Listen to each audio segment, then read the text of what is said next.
Good afternoon. Our next case is State v. Giese, and we'll hear from the appellant.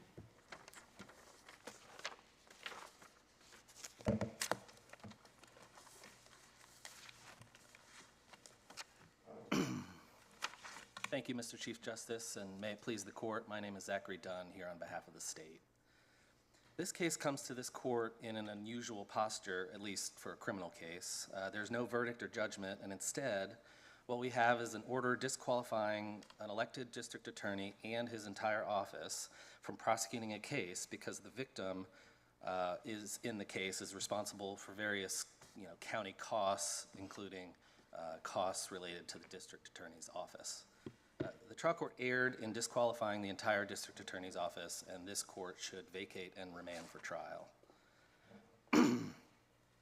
I think as a starting proposition, a prosecutor may only be disqualified for an actual conflict of interest, and this makes sense because the district attorney in our state, or the district attorneys, are constitutional officers. Under Article 4, Section 18, the elected district attorney is responsible for the prosecution of all criminal actions in the superior and district courts of his or her district. And it's important, this comes from Britt, but many other cases of this court, that a prosecutor is not expected to be a neutral arbiter. That's, of course, what the judge is for. But he or she is supposed to be an advocate of the state's interest in the matter at hand. And so really there's not too much case law on this issue from this court. There's basically Britt and Camacho. I'd like to run through both of them, but I'll start with Britt because it's the only case mentioned by the Superior Court in its one-page order upholding what the district court had done. So in Britt, it was the fourth trial of a defendant by the same district attorney, and he was eventually found guilty, and on appeal to this court argued that the district attorney should have been disqualified because it was the fourth trial, and in a previous appeal, this court, the Supreme Court, had vacated the conviction due to overzealous conduct on the part of the district attorney. And in that case, this court found no conflict of interest and held that the prosecutor was at all times seeking to convict and punish the guilty or seeking acquittal of the innocent. And although well, in Britt, was it a conflict of interest or was it a due process argument that the defendant was making? I think it was talked about both ways, and certainly the court, in answering the question, talked about a conflict of interest. It really mentioned three things: conflict of interest, the possibility of self-interest, and then whether there was any interest adverse to that of the state. So I think it did get into the conflict of interest question, but really the seminal case, in our view, on conflict of interest from this court is the Camacho decision. Well, but before you get there, if the defendant is arguing due process and the court finds that the district attorney did not violate due process, that he has a duty to prosecute these cases, an obligation to prosecute these cases on behalf of the state, is there any need to get to conflict of interest or the other one or two items that the court mentions in Britt? I think even if the court found that there was no due process violation, I think the court could still consider whether there's a conflict of interest. On what That's grounds? how we understand the case law. I think, well, I guess our position would be that the conflict of interest, if it exists, is the due process violation. So if there is no due process violation, there's necessarily no conflict of interest. And I do admit Britt is inexact in its language and how it dealt with the issue. But Camacho was, I think, more recent and much clearer. In that case, Camacho sought to disqualify the district attorney and his entire staff, just like we have in this case, because one of the ADAs had worked at the public defender's office while the charges that the defendant, Mr. Camacho, had were with that office. He was being represented by the public defender. And but the ADA's testimony in that case established that she had never been or seen any of the files concerning the defendant or heard any specific information about the case from those who were actually working on it in the public defender's office. And this court clearly held, a prosecutor may not be disqualified from prosecuting criminal cases unless and until the trial court determines that an actual conflict of interest exists. So that's what we really have to look for here. And really, the order from the Superior Court, there's only 3 findings. One is a cite to Britt. Counsel, I apologize. Before you get there, didn't Camacho actually say actual conflict and obtaining confidential information? Yes. The court said that a conflict exists when a prosecutor has previously represented the defendant with regard to the charges being prosecuted, and as a result, has obtained confidential information, which may be used to the defendant's detriment. Now, of course, certainly we don't have that here. There's no allegations that anyone in the district attorney's office ever represented this defendant.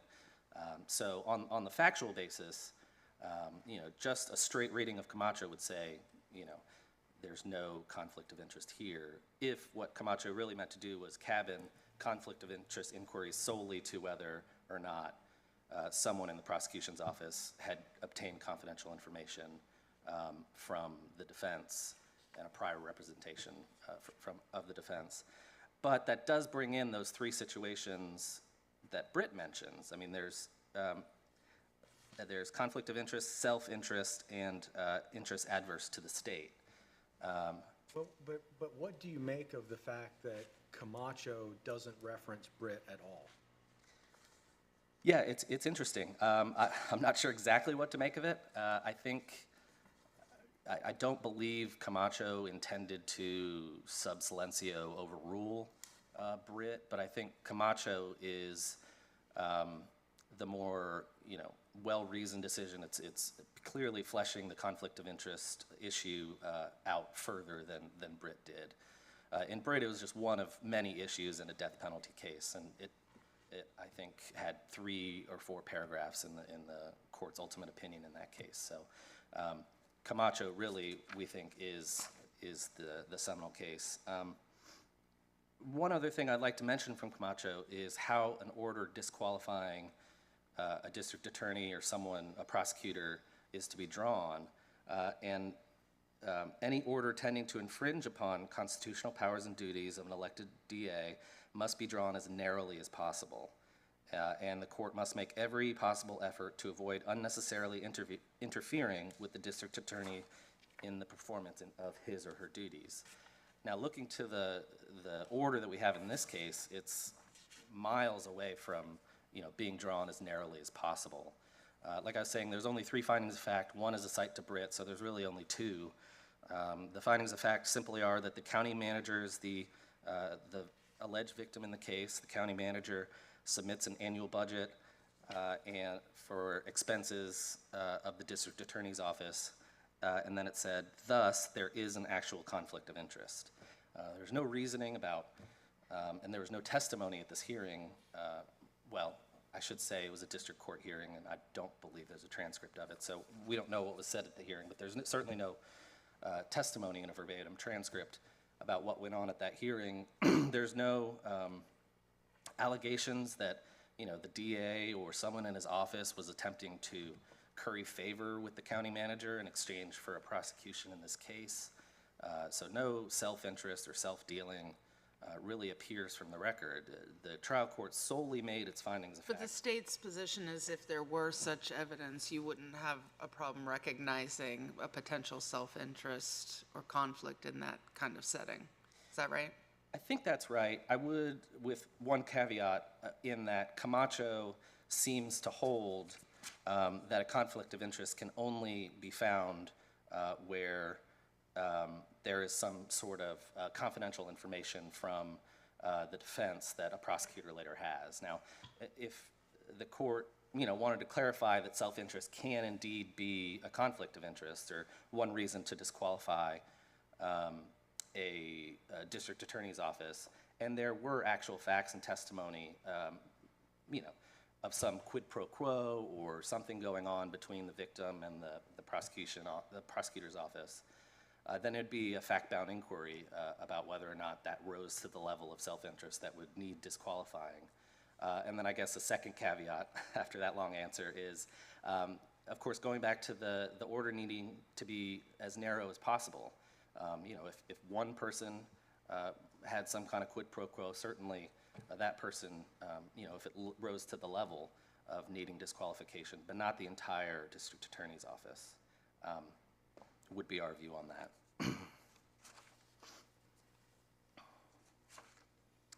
I did want to mention quickly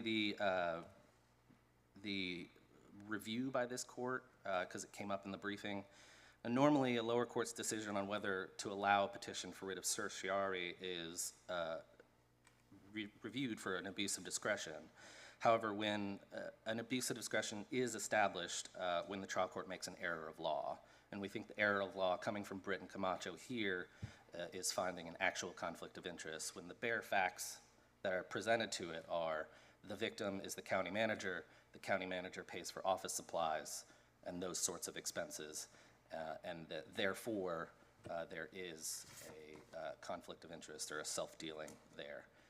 So we think on those bare facts, you know, there's no conflict of interest, and certainly not such a conflict of interest that would require disqualifying the entire district attorney's office without even a word of reasoning as to why the entire district attorney's office needed to be excluded from the case.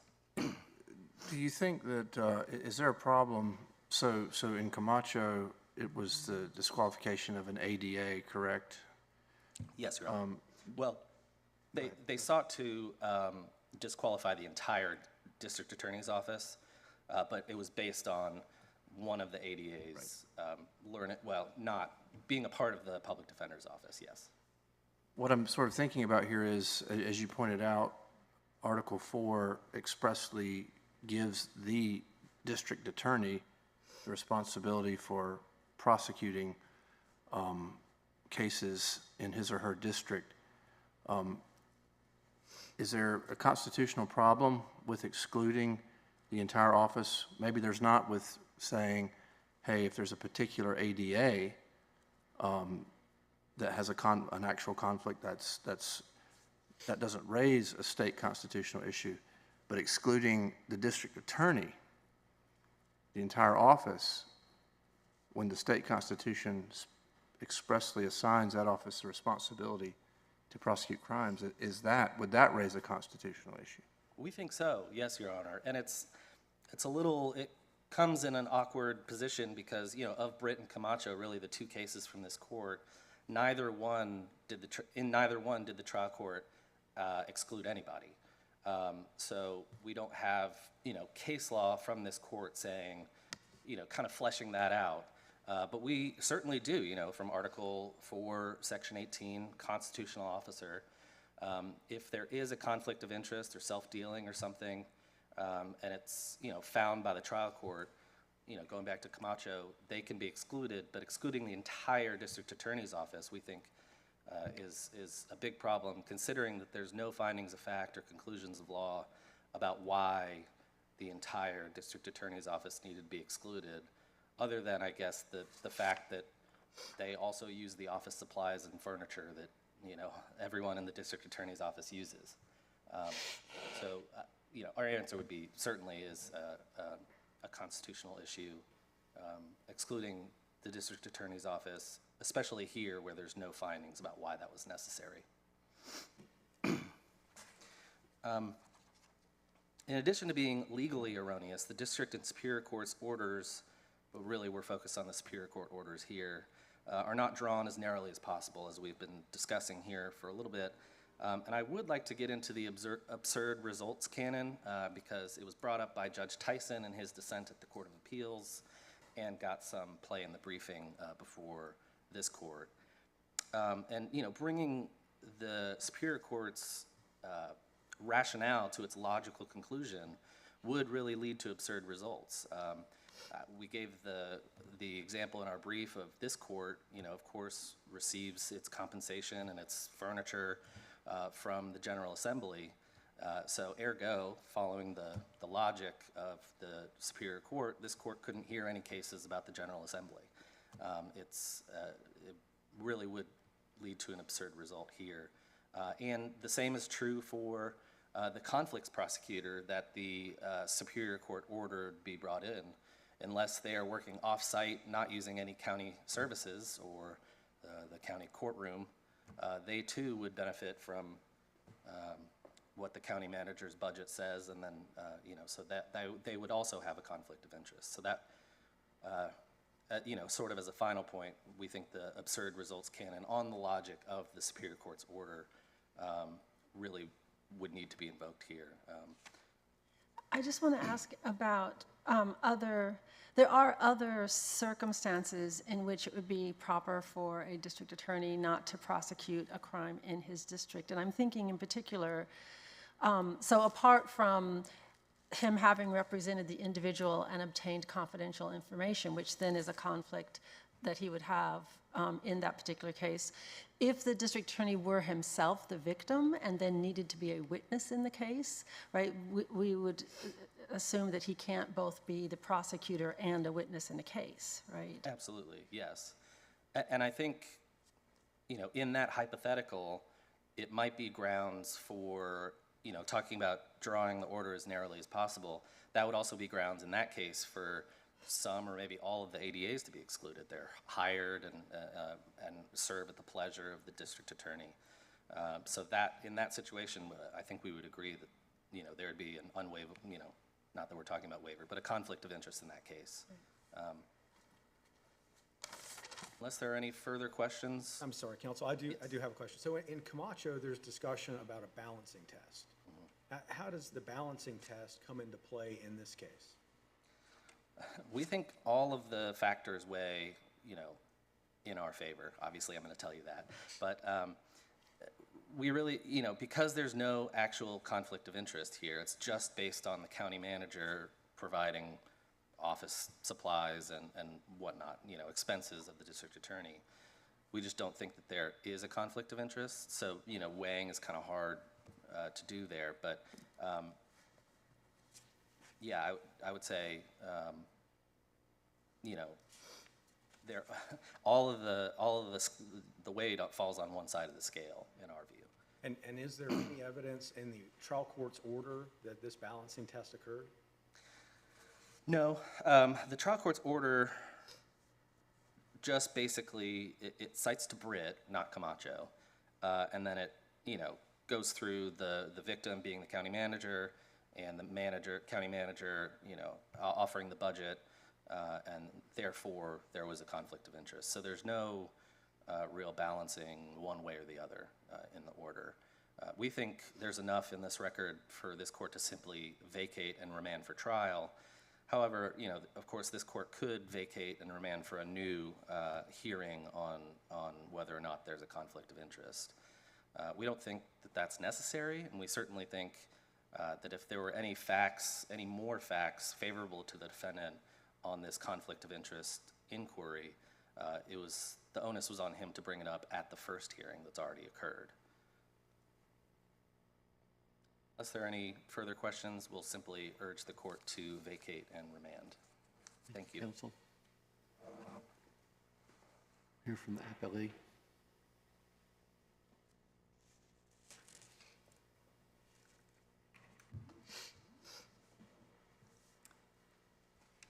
May it please the court. I'm Mary McCullers-Reese for the appellee, Walter Giese. Without providing a record or challenging findings, the state urges this court to reverse the Superior Court's denial of cert and hold as a matter of law that the district court erred in disqualifying the Onslow County District Attorney's Office.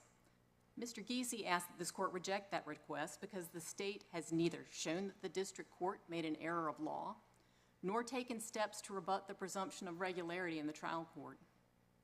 The disqualification was not an error of law. In this case, and the facts are important, the prosecuting witness is the county manager for Onslow County. The defendant is a licensed soil scientist and environmental specialist. His duties include evaluating soil and wastewater issues for the state and routinely communicating with county staff as part of his work. The charges are Class 2 misdemeanors. They arise from emails and phone calls between the county manager and Mr. Giese, contacts relating to both of their jobs. There were contacts where Mr. Giese was critical of the county manager's performance of her job. The facts and details matter because they defined the issues before the district court, the issue that that court ruled on. The district court was a conflicts judge. He was brought in by the state to hear this case because of the involvement of the county manager, and he concluded after a hearing that there was an actual conflict of interest based on self-interest. And after balancing the interests, you asked about that test, of the interests of the state, the public, and the defendant, he disqualified the district attorney. The state argues that there's only one type of conflict that can disqualify the DA, prior representation of the defendant by someone in the district attorney's office. And it's true, prior representation can be a conflict. It's also true that there is not that type of prior representation conflict in this case. But Camacho didn't say that prior representation was the only conflict possible. That court didn't even hear allegations suggesting self-interest. Camacho did adopt an approach of balancing the interests of the defendant, the government, and the public when considering any motion to disqualify. The exact type of balancing put into play by the district court in its order of disqualification. Counsel, who makes the ultimate decision about the county, decisions about the county budget and the allocation of resources? I believe the county commissioners do, Your Honor. So help me understand the basis for this conflict when the resources aren't ultimately under the authority of the manager. Well, on the bare record that, or no record that we have before. I mean, just as a matter of law. Just as a matter of law, who makes, what is the conflict of interest Yeah. there? Well, this is about relationships. The district court heard about this case, how these actors interacted, this district attorney, this county manager, this budgetary process, and he made findings based on that. So this ruling pertains to these parties and these facts. Let me try to be a little clearer. If the Board of County Commissioners, not the county manager, is ultimately responsible for the allocation of funds and resources, then how does that affect our analysis of the trial court's order? Your Honor, I believe the county manager proposes the budget, and surely that is an integral part of that process.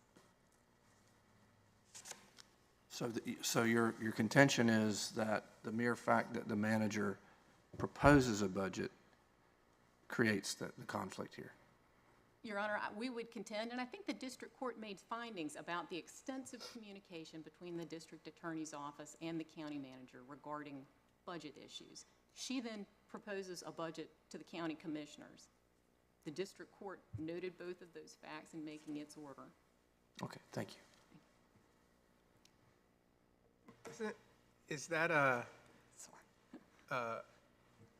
so I think you were saying that your friend had focused on how Camacho was only about this one particular type of conflict, but I also heard your friend for the state emphasize that what Camacho requires is an actual conflict of interest. Yes, sir. And isn't what you described just a possible conflict of interest that creates an appearance of the impartiality or the conflict, but you would need the actual quid pro quo in order to have the actual conflict? Do you disagree with that?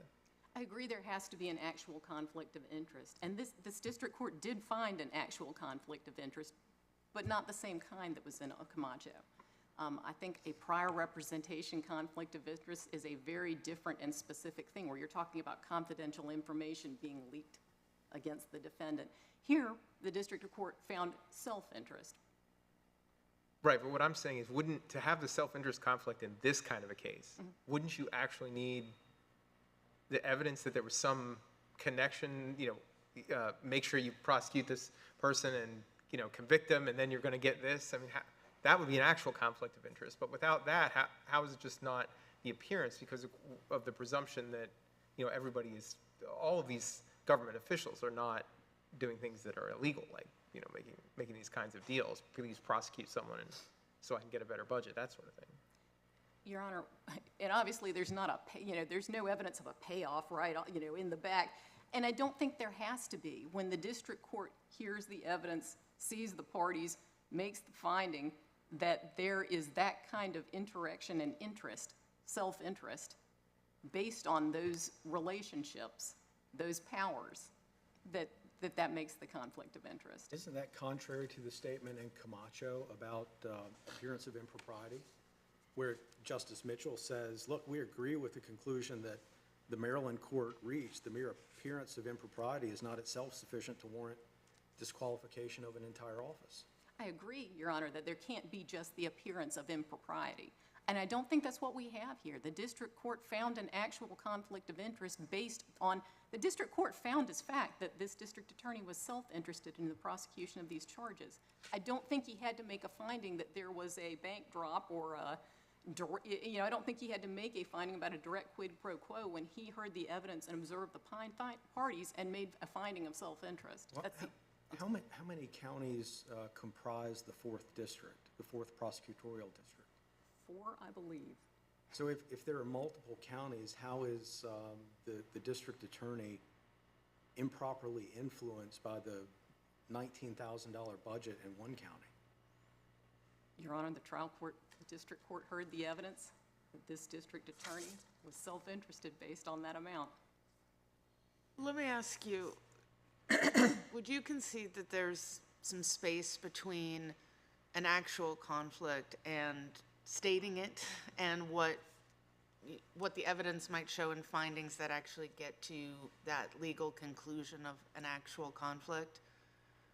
Yes, Your Honor. And Because one of the things that I find challenging about this very short order is that it states there's an actual conflict, but then it uses words like the court assumes that as such the county manager has discussions. I could see a situation where, and maybe it happened, but the court didn't find it, is, maybe some of these conversations are getting who they're with, the topics are getting into sort of concerning levels, but all we know is that the trial court has assumed, and that seems to be in tension with Camacho. And it may, I think the trial court found and believed that there was self-interest rising to the level of an actual conflict and not just the appearance of one.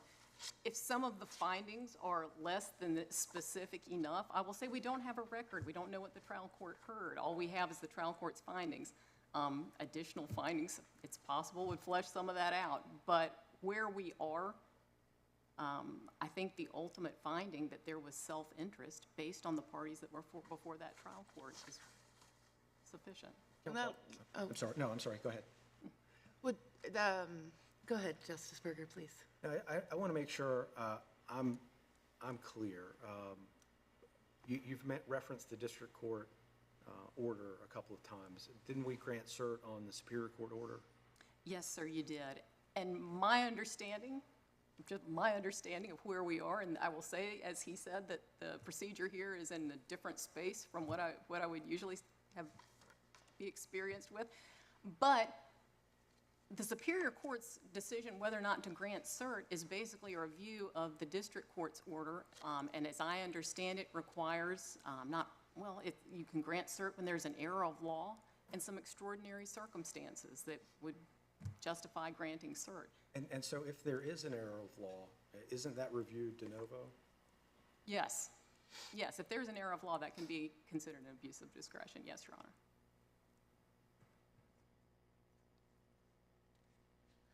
Let me ask one more question. Okay. So every person in this prosecutorial district could be campaign contributors. Would a campaign contribution disqualify the district attorney from prosecuting the case were a contributor to be a victim? Well, Your Honor, in that circumstance, I mean, certainly not, as I said, not everybody that walks through a courthouse is going to have a conflict for the district attorney, and certainly not every person that contributes to a campaign. This is a situation where the district court found day-to-day, ongoing, and significant communication about the budget and about these charges. And the interaction of the two in this particular case doesn't mean in every case. It means in this case, he found self-interest in a conflict. I just wanted to follow up on something Justice Riggs said, because I assume, or I understand your argument to be that we don't have a record, a factual record. Ordinarily, when we don't have a factual record, but the trial court's made findings of fact, we just presume that they're correct.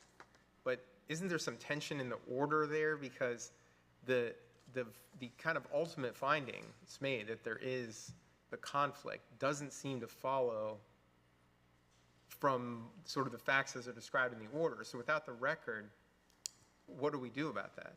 Well, Your Honor, I think it's incumbent on the appellant to make a record, to bring forward evidence, bring forward a record of the proceedings here in order to seek relief in this court. And with that being the case, I don't think you can grant relief.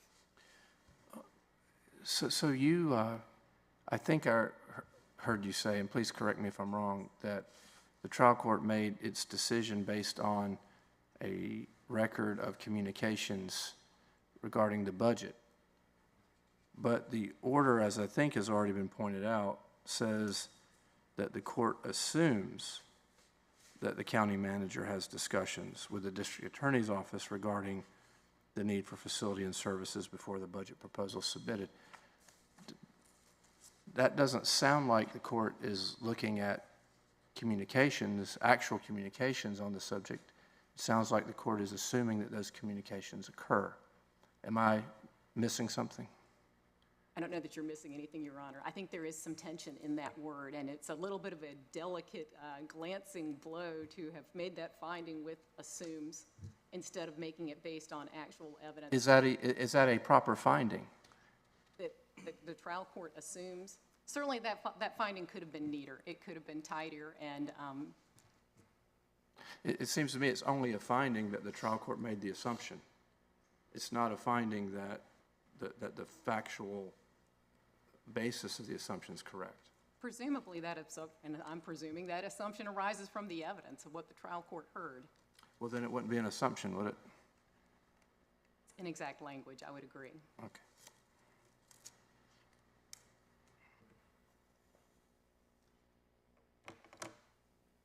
Thinking back to Camacho, and I'm going back between the tension between self-interest and prior representation. Prior representation of the defendant can't be the only, and Your Honor mentioned that, conflict for a district attorney, because that would mean that the district attorney could not be disqualified even where a defendant or the victim was the DA's spouse or child or business partner or the DA himself. Surely that wasn't the intent of the Camacho court. It reached that broad when it wrote its decision about prior representation.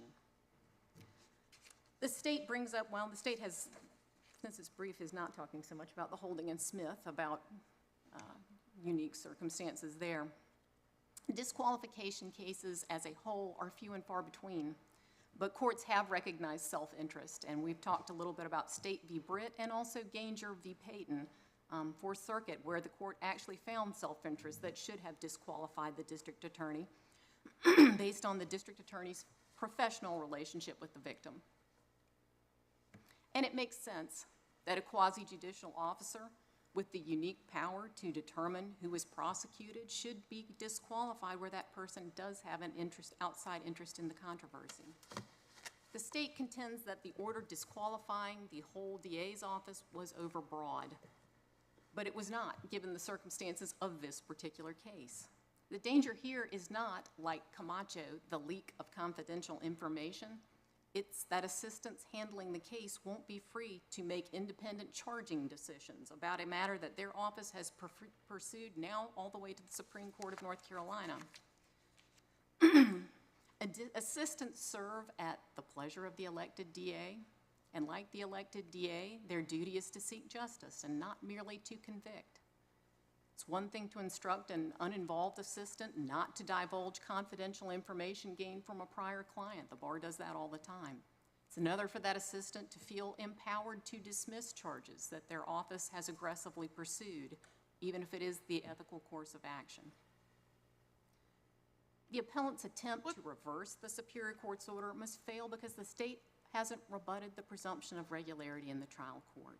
Can you help me with the limiting principle? Because under the theory I just heard you articulate, which is all of the ADAs, so the entire district attorney's office serves at the pleasure of the DA. And so even if one of the new ADAs who's been at the office 2 months and couldn't pick the county manager out of a lineup, your theory is that person's still disqualified because the ADA has a relationship with the county manager. And so I guess my concern is that's going to, what's the limiting principle that doesn't open the door to an awful lot of entire office disqualifications under that same theory? Because, you know, if a member of the Board of County Commissioners who actually makes the decision has some involvement as a victim or a witness, like, do you see what I'm saying? The theory of they work for the DA is why the whole office should be disqualified opens the door to not just a lot of DAs being disqualified, but a lot of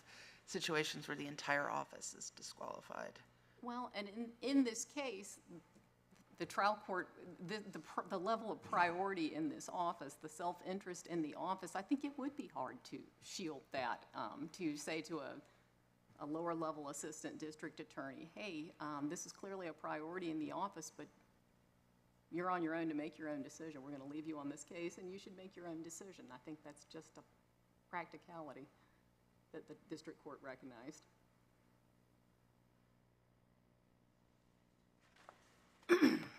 We don't have a record in this case, and I think that's a real problem here. We don't have a record. We don't have the district court had a hearing, but we don't have a transcript or a reconstruction of a transcript. Nothing to overcome the presumption of regularity in the trial court's unchallenged findings. Still, the state wants this court to issue a broadside ruling that a district attorney can't be disqualified for self-interest, so that the Onslow County District Attorney can prosecute these misdemeanors, which is all that this particular ruling was about, these misdemeanors. Well, counsel, I apologize. If you look at the Britt case and how it's developed over the years since Camacho came out, there have been 15, 19 cases that cite to Britt. Not one of them from this court. Not one of them from this court cites to Britt for the proposition dealing with conflicts, right? Dealing with disqualifications of the office. If you look at the development of Camacho, though, and granted, with the exception of State versus Reed, the conflicts language doesn't come up at all. But what Camacho is cited for most often, I think the case law shows, is that courts should be very reluctant to stick their noses under the tents of the DA's office, constitutional officer. Why is it different in this case that judges should insert themselves on what appears to be a relatively routine interaction? I agree, Your Honor, this probably is a relatively routine interaction. I think these issues come up in the district court all the time and are handled frequently by the parties agreeing that they need a conflicts prosecutor, well, they agreed to a conflicts judge here. But isn't a judge different in that judges at the district court and judges at the trial court level are somewhat interchangeable because there are multiple judges elected? There's only one DA. Isn't that a significant difference? I do think that is part where the balancing test of Camacho came into play a little bit in the district court's consideration here.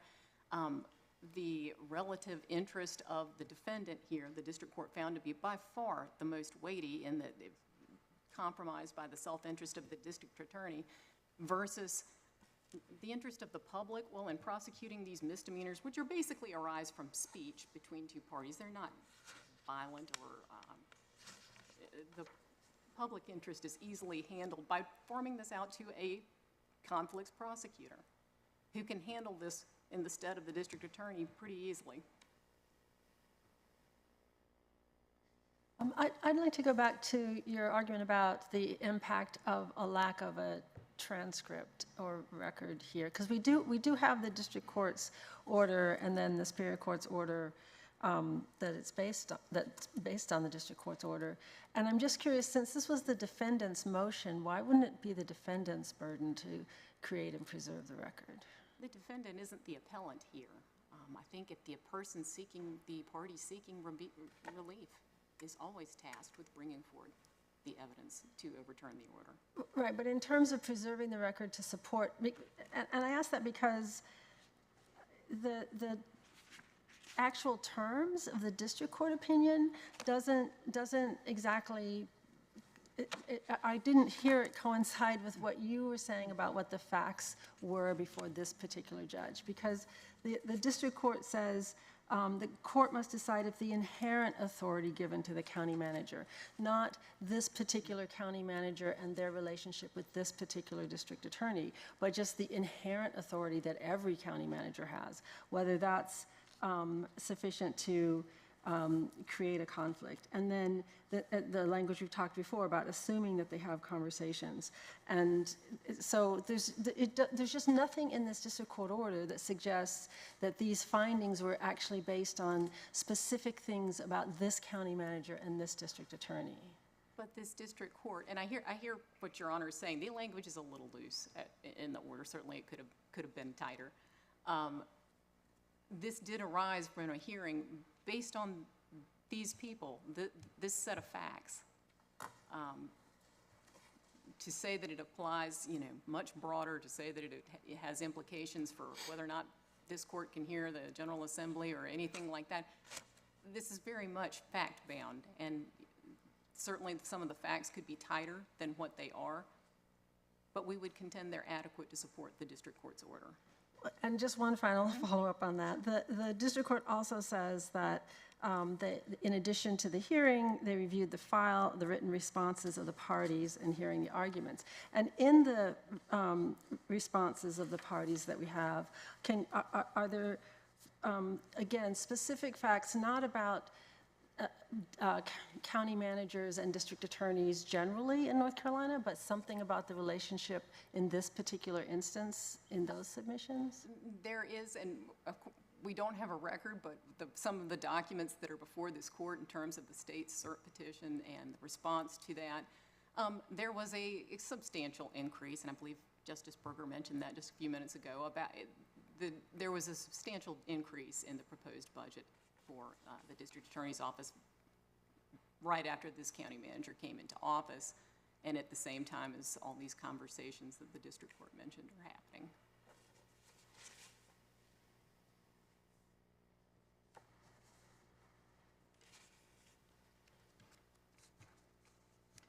Affirming the Superior Court's denial of cert certainly doesn't mean that every situation involving a courthouse or a county manager is going to result in disqualification. And it doesn't really bear on issues such as whether or not this court can hear the General Assembly. The practical consequence of this order is that the state will prosecute these Class 2 misdemeanors using a conflict-free prosecutor. If there are no further questions, Mr. Giese would respectfully ask this court to affirm the decision of the lower court and hold that the self-interest can be a ground for disqualification of the district attorney. Or, given the lack of a record in this case, find that discretionary review was improvidently granted. Thank you, Your Honor. Thank you, counsel. Rebuttal.